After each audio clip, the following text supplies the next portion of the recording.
Hello, welcome to Lucky the Stories. You know, when I was growing up as a child, my mother always told me a story about you always come to a point where you always have your hand in giving rather than taking. And I never understood what that means. And as I grew older, I started reading books about how you give back to the community, how you give back to the society. Um, I started understanding the meaning of giving. And then in over the period of time, I also met few people in my life who I got inspired, who have always given. And that brings us to our today's story about this individual who is 16-year-old, and she took a drive from South Windsor, Connecticut, hour-long drive, and I'm really thankful. Her name is Mika Joshi. Welcome to our show, Lucky These Stories, Mika. Thank you. Thank you for having me. I'm honored to be here. Sure. So Mihika, I was doing a Google this morning about the name Mihika, and the one thing that came to that one of the line that came, it says happiness and positivity. It signifies what does Mihika means in your terms and the way you see Mihika? Um, so do you mean Mika as like a person? As a person, as a name?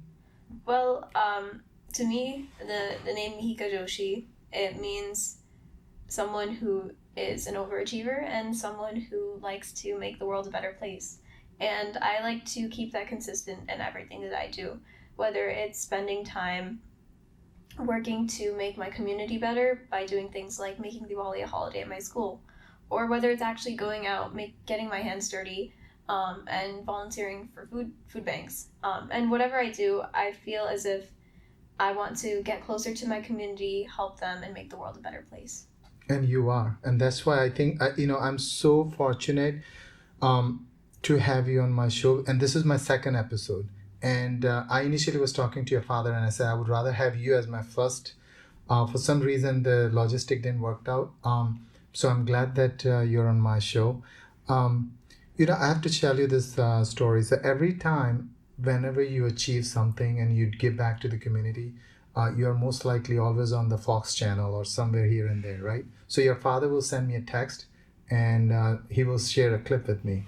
And the first thing I would do is I'll take it to my kids and I'll say, look, you can't even make your bed. And look, there's a girl out there who's actually making a difference in a nicer way. So at least they get to know that what kids can do at your age. And that actually made him inspired to write a book during the COVID time. And because he was a 10-year-old back when he wrote a book, I reached out to your father and I said, can you connect me to someone who can actually get him on the Fox channel? And he was so shy and he didn't want to come. I had to make every effort, but your clip that I showed to him, that made him actually come. So you do make a difference in many ways, not just helping society, but also making sure that the kids at your age, where sometimes they're depressed or they're shy for any reason or whatnot, when they see you, and I think this is what we're trying to do here today. We want to showcase what a kid at your age can do, that most likely or most often that the people at the age of 50 or 60 is perhaps not able to do it, not because they don't have a capability, but they are busy and they have many reasons why they can't. So in this episode, what I really want to, I know that you mentioned that you at a very young age in your town, you made Diwali as a holiday in a public school.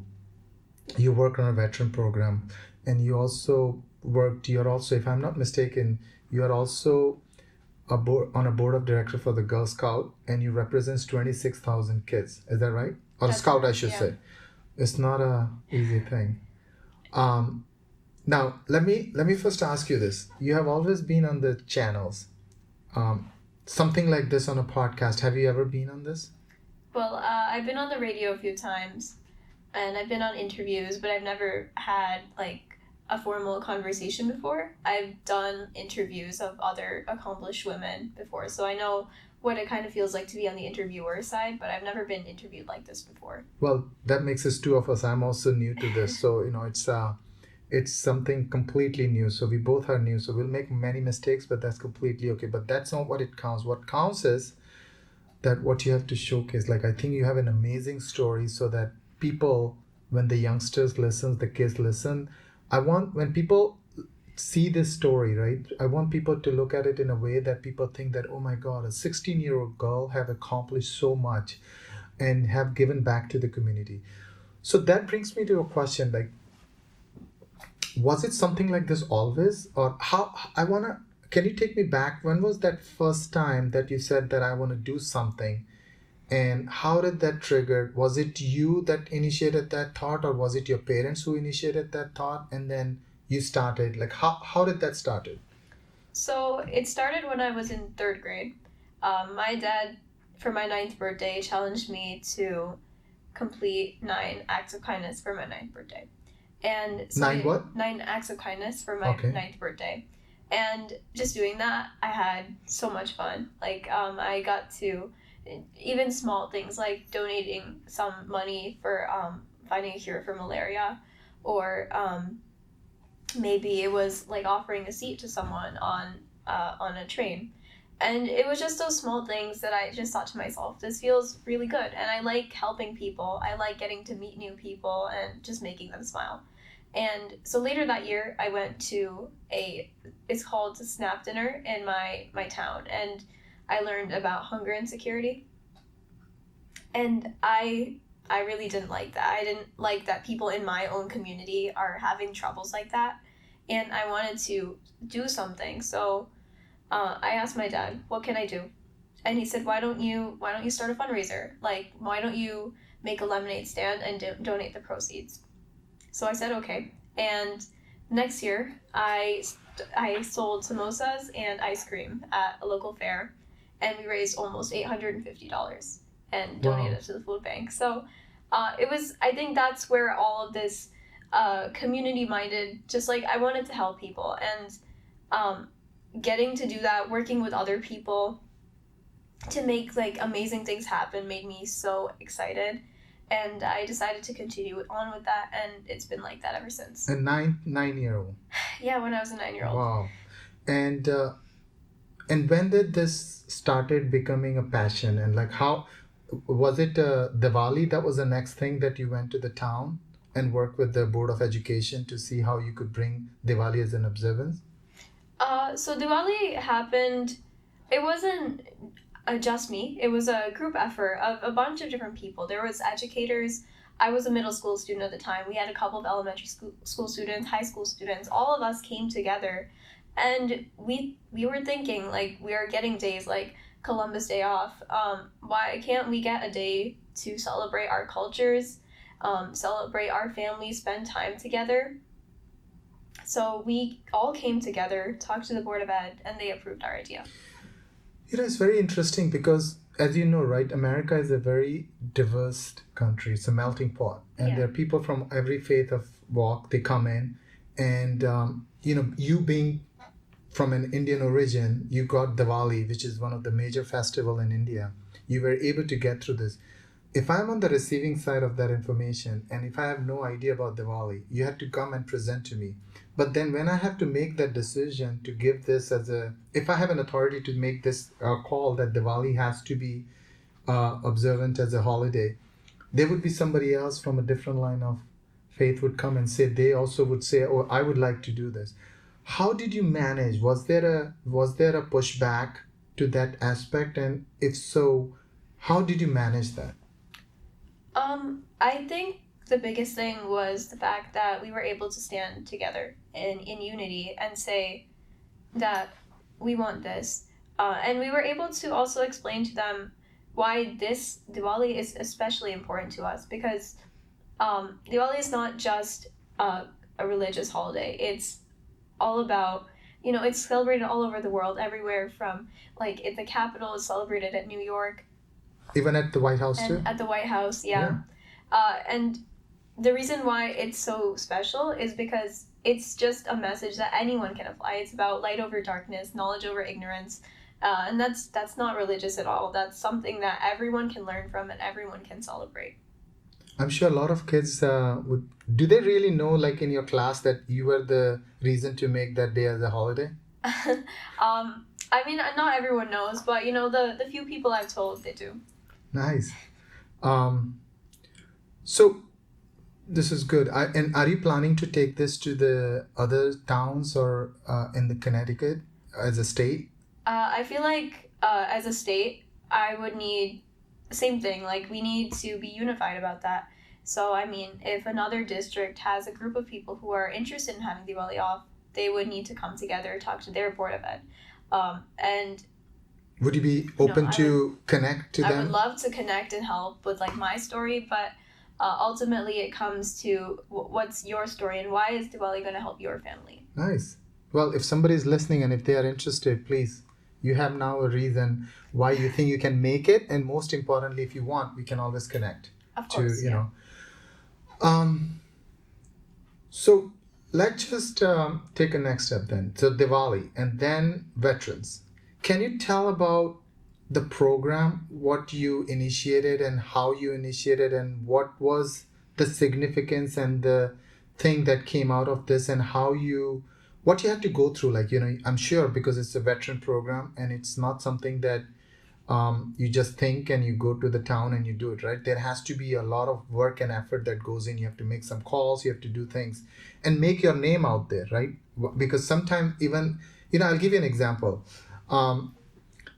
I was always inclined that I wanted to serve in the community, and this is something that in 2021 I decided that I'll just go to the mayor's office, and I went to mayor's office, and oh, you have to make an appointment. Okay, I'll call. I keep calling. Obviously, for many reasons, he was not available. I keep calling, and then eventually he made an effort to he gave up and he met me, and I said I would like to serve in the community. I had no idea how and what.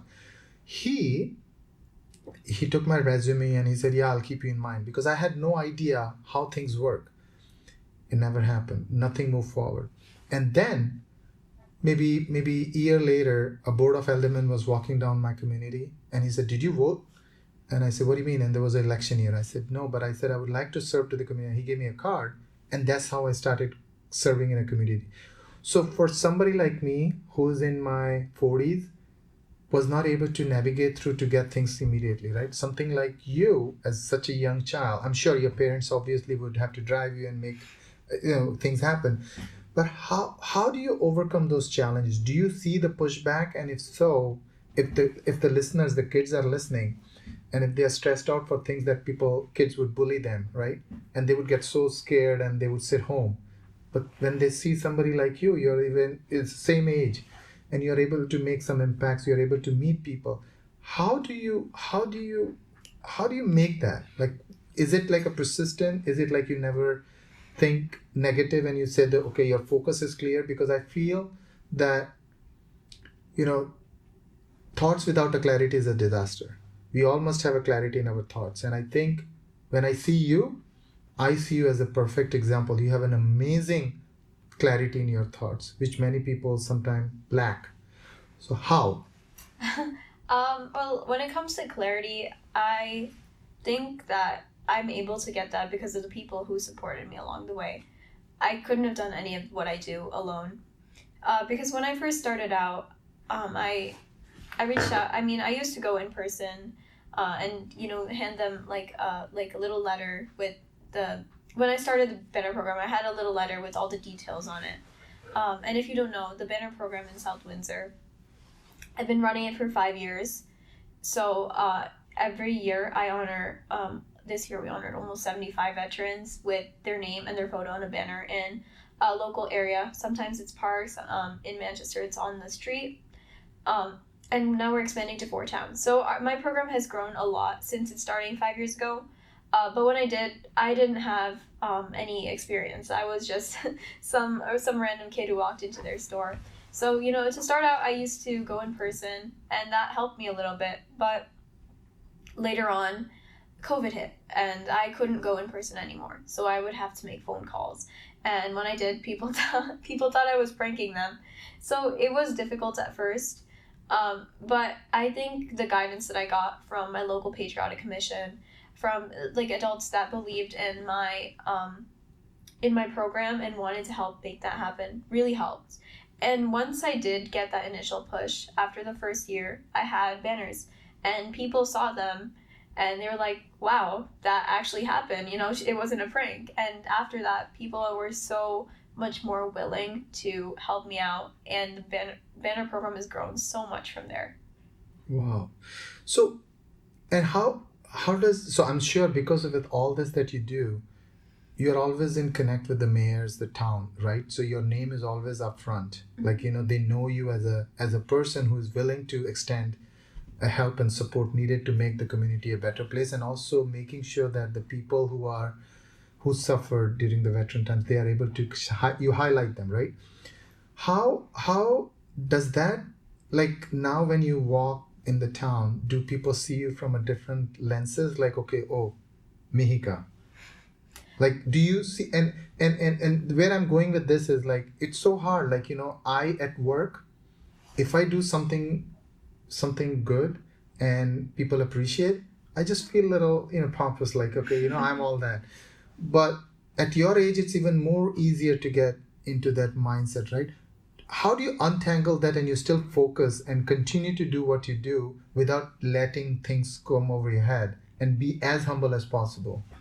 Well, I like to think of it as just like, no matter what I do, the community is always going to get back to you. People are going to understand your mission and support you on that. But I think the most important thing is to remember is that people support you because they believe in what you do. And you have to continue doing what you do to keep that support from them. And I know that because two members of the Patriotic Commission, they've been supporting me from the very beginning. But we worked so much together to make things happen, and ever since then, I'm just extremely grateful to the community, and the community is grateful for me in return. Cool.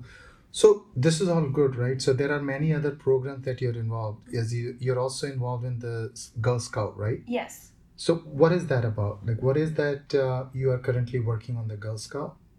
So the Girl Scouts of Connecticut is a huge organization. You can join from as little as being a kindergarten, and you continue until you graduate high school. But that, I believe Girl Scouts teaches you so much about the world around you. From a young age, you learn about like sisterhood, coming together and making things happen for the good of the community. You learn to respect the community. We used to go to old age homes and sing Christmas carols to them. We learned to spend time outside and get experience making other people smile at a young age. But when we got older, we learned a lot of life skills. Like I learned about cybersecurity.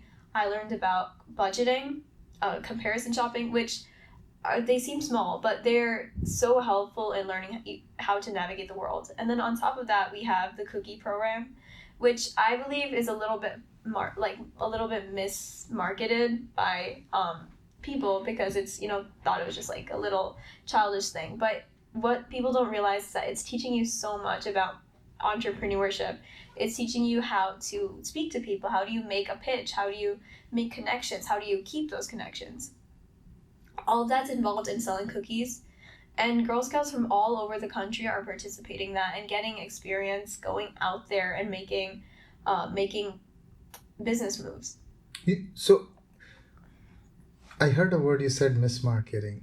You think it's because people have been used to every year listening about for an example, every winter I remember that on NPR there is always that donation thing, keep coming. So people just feel like, oh, this is another year. Oh, this is another year. I keep buying it. Like, is that why you say the mismarketing, or you think there is not a proper message when they're selling it, the cookies? Like, there is not a proper message that goes out? I think it's more of that. A lot of people, they think of Girl Scout cookies as kind of like a childish thing. Like, they'll stand there and their parents will do all the work for them, which is absolutely not the case because all these Girl Scouts are working hard to come up with a pitch, manage their supply, keep track of orders, and actually put them together and go sell them out.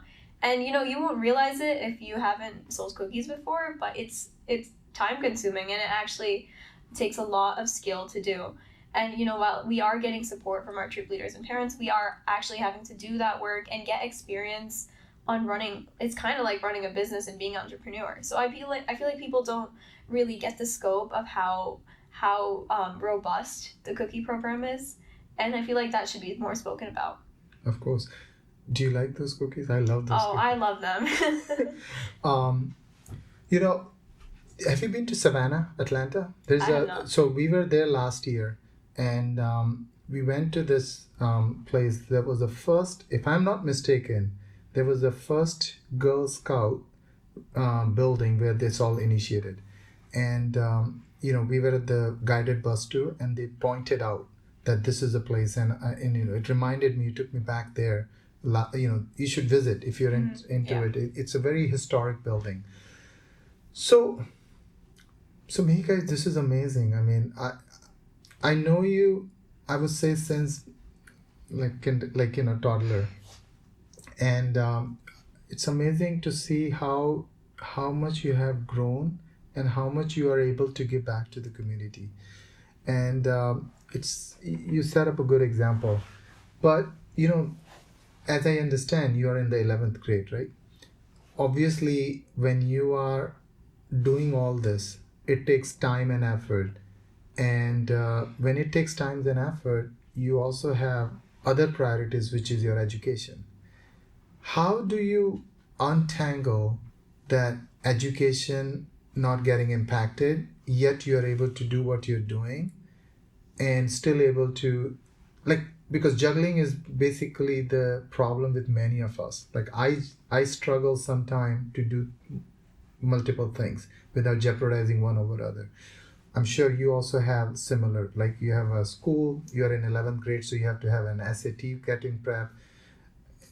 You have to think about the colleges, and yet you still have this legacy of program that you have started, and somebody also have to help you, which you are saying that the community is there, everybody's doing. How do you do that? In my personal opinion, I believe that if you really care about something, you will always find time for it.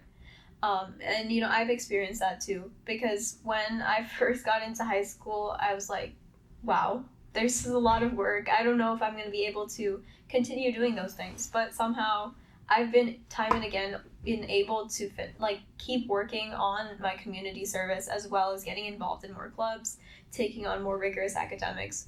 So every year I think I surprise myself on how much I can take on. Sometimes I feel overwhelmed. I'd be lying if I said I don't feel like I'm time crunched all the time. Of course, I can only imagine. And I feel like such is a story for almost any high school student. Because at our age, that's what we are taught, that the community is going to be there for us so long as we support it. And I know it's not just me. A lot of other students at my school love to get involved. We sometimes go to, there's a club at my school that goes to an old age home, and they help them out every week. It's just great to see our generation getting involved in the community. So the time is not an issue because you love what you love. It is an issue. It can be. But I feel if you really love something, you will find time You'll for it. always find. Always, yeah. Always, yeah. And I always say that, I said to my I'll tell you a very interesting thought. My kids will always say, oh, I don't have time. I think that people always confuse time with the priorities.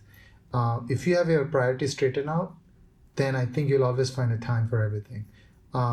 The moment we leave from this planet, we won't have time. Until that moment we are here, we only have time. So how we utilize that time is in our hand. And I think you're a great example. So what's the next program you have on your plate? Are you planning or you're thinking that could benefit to the society or a community? Well, what I was talking to you about earlier today. So there's a program from the Library of Congress called the Veterans History Project.